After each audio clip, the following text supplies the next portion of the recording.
नाशिक शहरात मोटरसायकल चोरीची प्रकरणे उघडकीस येत असून त्याचाच एक भाग म्हणून क्राईम ब्रँच युनिट 2 शाखेच्या पथकाने चोरी गेलेली एक मोटरसायकल जप्त करून नाशिक रोड पोलीस ठाण्यात जमा केली आहे.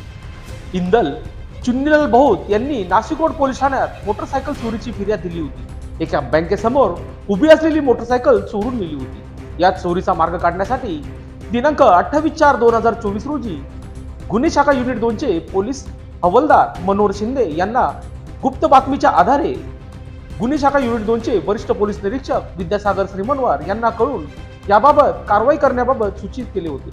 यानुसार गुन्हे शाखेचे पोलीस निरीक्षक विद्यासागर श्रीमनवार यांच्या मार्गदर्शनाखाली पोलीस हवालदार मनोहर शिंदे, परमेश्वर दराडे, वाल्मिक चव्हाण, समाधान वाजे, स्वप्नील बिंद्रे, विशाल कुवर, महेश खांडवाले, तेजस मते, सोमनाथ जाधव अशांनी सापळा रचून संशयित जयेश केशव थोरात वय वर्ष 19